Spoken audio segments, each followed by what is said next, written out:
우리가 기도의 때를 놓치게 되면 재앙의 때에 정말로 파국을 만나서 그때 기도해야 하는 현실에 놓이게 됩니다.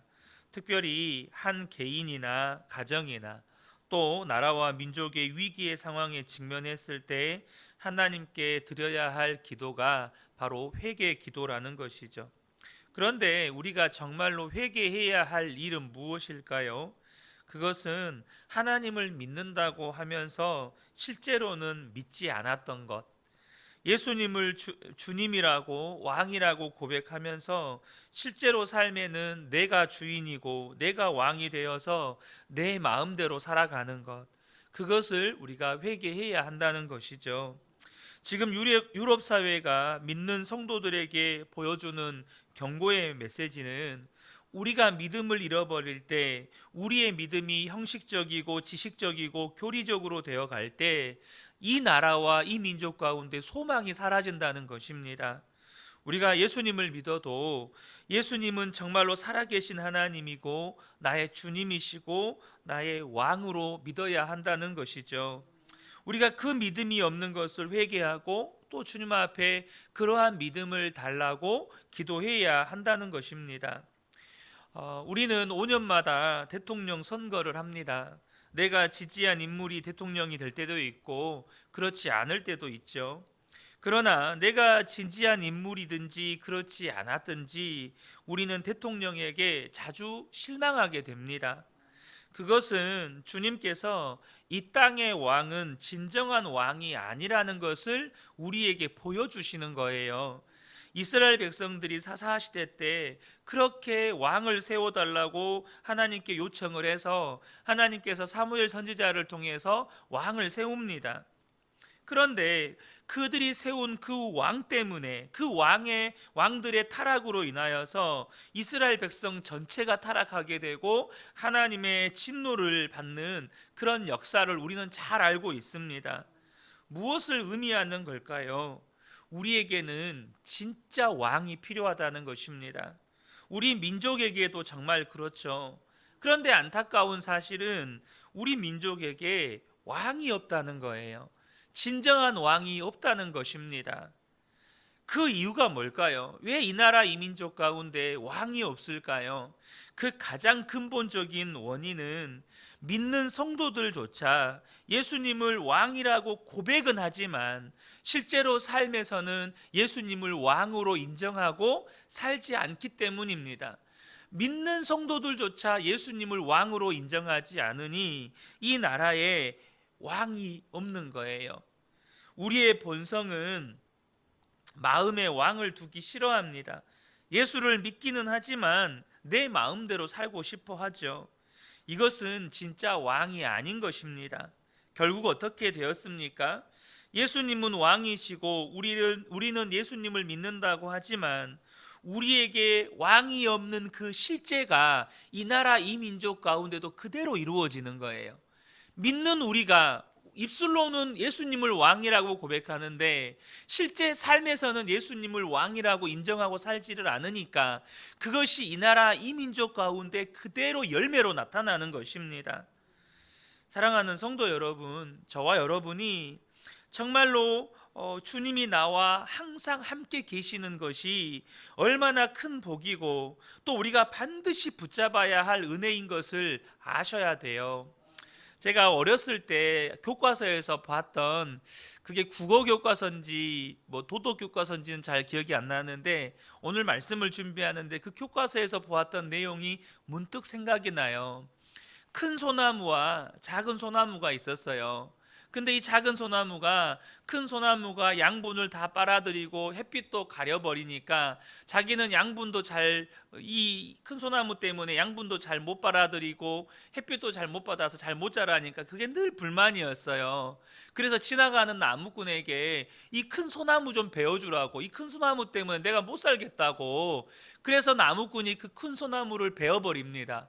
그랬더니 비바람이 불고 그 햇빛이 쨍쨍 날 때 그 비바람을 막아주는 큰 소나무가 없는 거예요. 그 쨍쨍 햇빛을 막아주는 큰 소나무가 없는 거예요. 그래서 이 어린 소나무가 너무너무 힘들어서 내가 그 큰 소나무를 베어버리라고 했던 것을 막 후회하는 거죠. 그 그림이 생각이 납니다. 물론 그 책은요, 정말 함께 협동심 혹은 함께 공동체를 이루어가는 어떤 그런 부분에 대해서 교훈의 메시지를 주기 위해서 그 내용이 나와 있는 거지만요, 여러분 영적으로 한번 보세요. 주님이 왕인 게 싫어요. 내 마음대로 못하는 게 싫어요. 그러니까 주님이 없었으면 좋겠어요. 입술로는 고백하지만 실제 삶의 현장에서는 내가 왕인 거죠. 그랬더니 어떻게 됐습니까?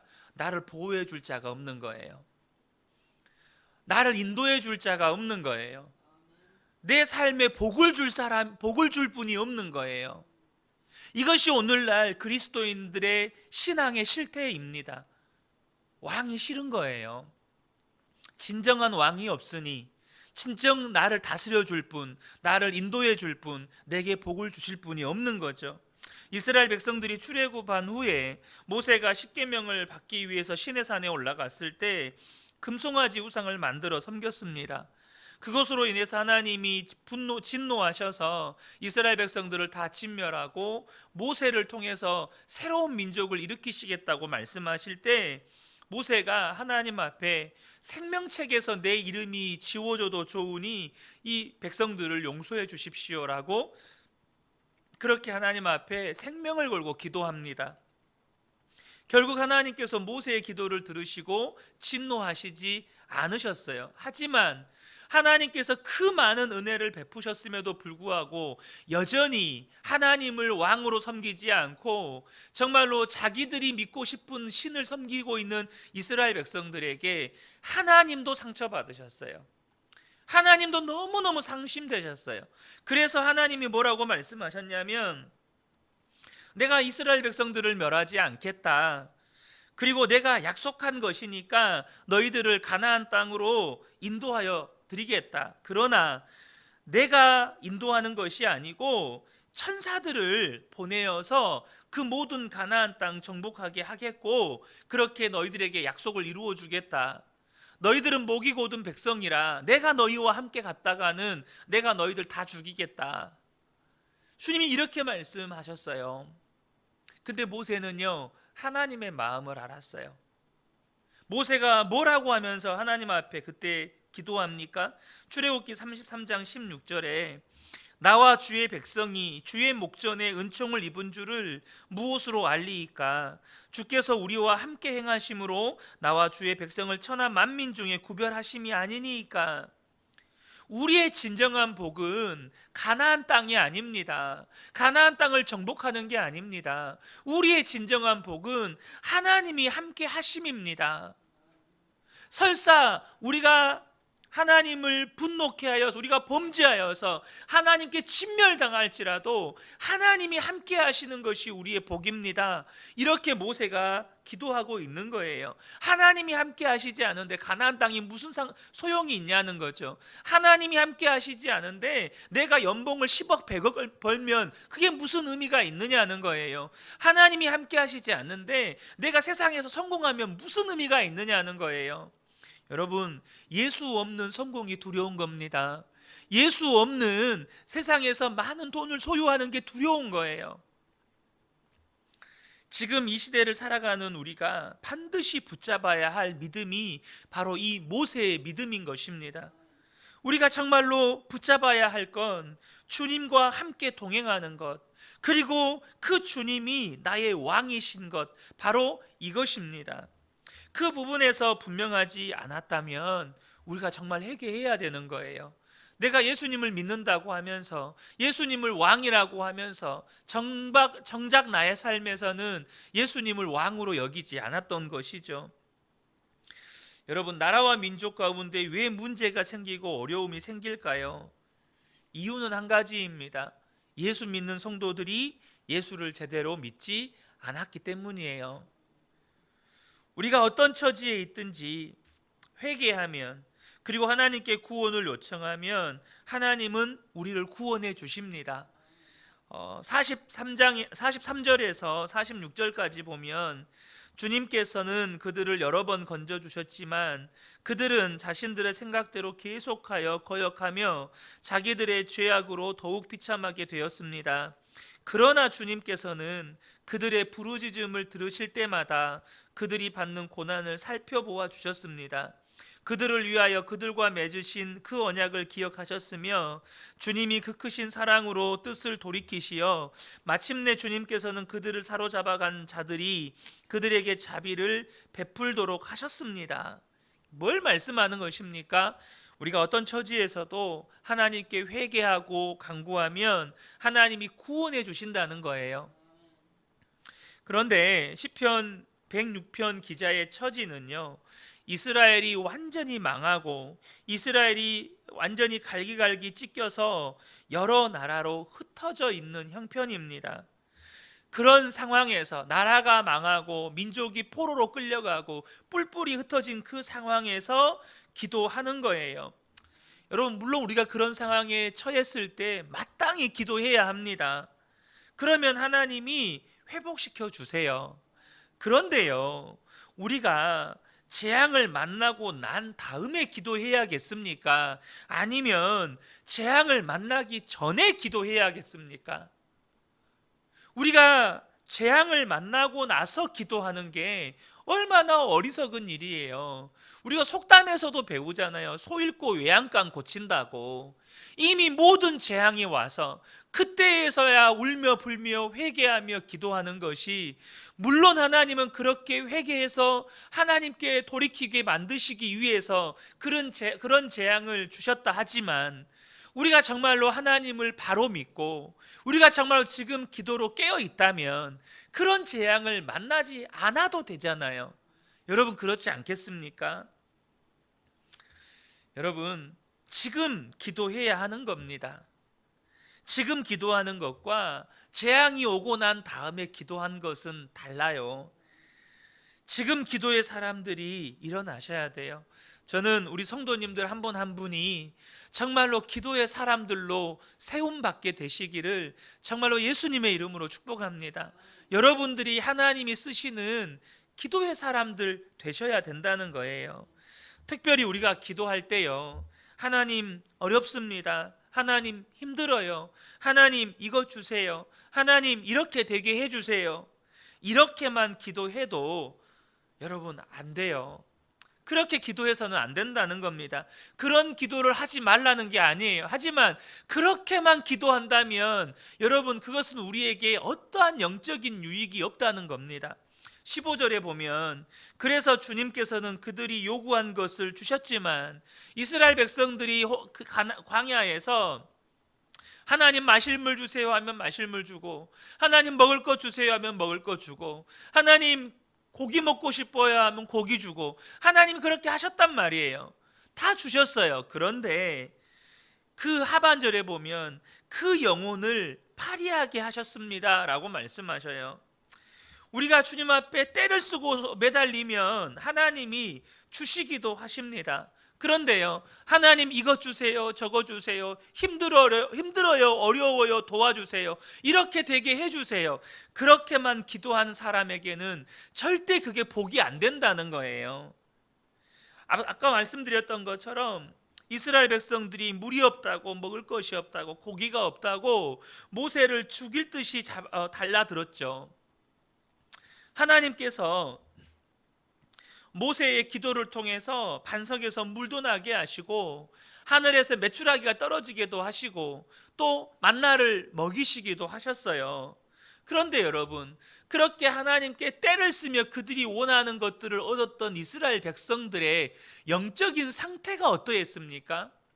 가데스 바네아에서 가나안 땅에 12명의 정탐꾼을 보냅니다. 그런데 그 중에 10명의 정탐꾼의 부정적인 말만 듣고 모세와 아론을 죽이려고 했고 하나님을 원망했어요.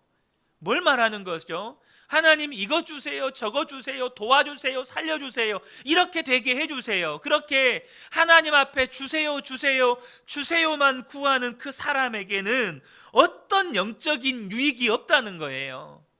그 기도가 그 영혼을 살리지 못한다는 겁니다. 제가 예전에 카자흐스탄에 단기 선교를 갔을 때 선교사님이 그런 이야기를 하시더라고요. 카자흐스탄은 정말 가난한 나라거든요. 그래서 그 교회 성도님 중에 어떤 성도님이 하나님 앞에 그렇게 간절히 기도했대요. 하나님, 저 100만 달러 벌게 해주세요. 실제로 100만 달러를 벌었대요. 100만 달러를 버니까 우리나라에서 100만 달러면 한 12억 정도 되는 돈이지만 뭐 그것도 엄청 큰 돈이죠. 근데 카자흐스탄에서는요, 우리나라하고 어떤 그 월급 수준이나 이런 거에 비유하면 카자흐스탄이란 나라에서 한 120억 정도 되는 돈이거든요. 그런데 그렇게 버니까 교회를 떠나더래요. 그렇게 하나님께 주세요 주세요 주세요 구해서 하나님이 주셨는데, 그렇게 하나님이 주신 걸 얻으니까 교회를 떠나더래요. 믿음을 떠나더라는 겁니다. 여러분, 우리가요, 하나님께 달라는 기도만 하면 절대 우리에게 영적인 유익이 없어요. 우리나라가 어려운 위기에 처했을 때 우리나라를 구원해 달라고 기도해야죠. 근데 하나님이 정말 듣고 싶은 기도는요, 하나님 이 민족을 구원해 주세요가 아니에요. 그럼 무슨 기도일까요? 하나님, 내가 이제는 정말로 예수님을 왕으로 모시고 살겠습니다. 정말로 예수님을 진짜 주님으로 모시고 살겠습니다. 내가 그렇게 살지 못했던 거 하나님 이제는 회개합니다. 이 기도를 하나님은 받고 싶으신 거예요. 그게 무슨 말이죠? 하나님, 내가 원하는 건 주님이 나와 함께 하시는 것입니다. 바로 모세의 기도라는 거예요. 이 나라 이 민족이 경제가 잘 되고 교육이 잘 되고 사람들이 먹고 살기에 풍족하고, 이 기도를 하나님이 받고 싶은 게 아니고 예수님이 우리와 함께 하시는 것을 주님, 우리는 정말로 원합니다. 이 모세의 기도를 하나님은 받고 싶어 하신다는 거예요. 하나님, 이제는 제가 말도 내 마음대로 하지 않고 감정도 주님께 내어드리고 오직 주님이 인도하시는 대로, 주님이 말씀하시는 대로 살겠습니다. 바로 이 기도를 주님이 받고 싶은 거예요. 여러분, 이렇게 기도하는 것은 나라만을 위한 기도가 아니고요, 우리가 하나님께 복된 삶을 사는 비밀이에요. 우리가 하나님께 복받는 비밀이라는 겁니다. 3절에 공의를 지키는 이들과 언제나 정의를 실천하는 이들은 복이 있다. 무슨 말이죠? 하나님의 나라와 하나님의 의를 구하는 자는 복이 있다는 거예요. 저와 여러분이 정말로 이제는 정신을 차려서 신앙생활 하셔야 합니다. 힘들고 시련도 있을 수 있지만 진짜 복 있는 삶은요, 예수님이 왕이 된 삶이에요. 이것을 놓치면 안 된다는 겁니다. 이것이 내가 사는 길이고 우리 나라와 민족이 사는 길입니다. 이제는 무슨 일이 있어도 서로 우리가 기도의 자리로 나아가고 예수님이 왕이신 삶을 살도록 서로 격려하고 붙들어주고 지켜주고 도와주어야 한다는 거예요. 그렇게 하지 않으면 여러분, 우리 다 무너집니다. 정말 무너져요. 시편 106편은 절망과 탄식 속에 하나님께 구원을 요청하는 탄원시라고 말씀을 드렸죠. 그런데요, 그렇게 절망스러운 상황 가운데서 하나님께 구원을 요청하는 탄원시이지만 여러분, 할렐루야로 시작해서 할렐루야로 끝이 납니다. 1절을 보면 할렐루야, 주님께 감사하여라, 그는 선하시며 그 인자하심이 영원하다. 48절에 주 이스라엘의 하나님, 영원토록 찬송을 받으십시오. 온 백성은 아멘하고 응답하여라. 할렐루야. 할렐루야로 시작해서 할렐루야로 끝을 맺습니다. 참회의 기도요, 구원을 갈망하는 탄식이지만 찬양으로 시작하고 찬양으로 끝이 납니다. 이것이 진짜 능력이 있는 기도예요. 우리가 참회의 기도를 해야 하는 상황입니다. 그러나 하나님은 우리가 정말로 징징대고 두려워하고 울면서 기도하는 것을 원치 않으세요. 하나님은 우리의 심령이 영적으로는 하나님께 찬양하면서 나오기를 원하십니다. 그때 우리의 기도가 힘이 있는 거예요. 주님을 바라보는 사람, 진짜 하나님을 믿는 사람은 그런 구원을 갈망하는 탄식 가운데에서도 하나님을 찬양하며 나아가는 겁니다. 찬양하라 내 영혼아, 찬양하라 내 영혼아, 내 속에 있는 모든 것들아 주님을 찬양하여라. 그렇게 주님을 찬양하면서 나아가는 거예요. 사랑하는 성도 여러분, 우리의 기도가 이런 기도가 되기를 축복합니다. 이 기도가 저와 여러분의 심령을 살리고 또 우리를 모든 개인적인 문제에서 일으킵니다. 그러므로 저와 여러분이 내가 이제는 정말로 예수님이 왕이신 삶을 살겠습니다, 진정으로 고백하게 되시기를 축복합니다. 바로 그런 한 사람, 모세와 같은 그 한 사람, 주님은 모세 한 사람을 통해서 이스라엘 백성들을 진멸 가운데서 구원하셨다면, 그렇게 모세와 같이 기도하고 모세와 같은 믿음을 가지고 있는 그 한 사람을 통해서 하나님은 가정을 살리고 교회를 살리고 나라와 민족을 살리는 거예요. 저는 우리 그은혜교회 모든 성도님들이 정말로 모세와 같은 믿음의 사람이 되시기를 축복합니다. 그러면 소망이 있어요. 이 나라, 이 민족 아직 경제가 살아나지 않고 나라가 정말로 혼란스럽고 세계도 지금 혼란스럽지만 정말로 예수님을 왕으로 모시고 사는 성도 한 사람 한 사람이 부르신 삶의 현장에 서 있다면 이 나라는 소망이 있는 것입니다. 이 새벽에 함께 예배한 우리 모든 성도님들에게 이러한 믿음의 은혜가 있기를 예수님의 이름으로 축복합니다. 아멘.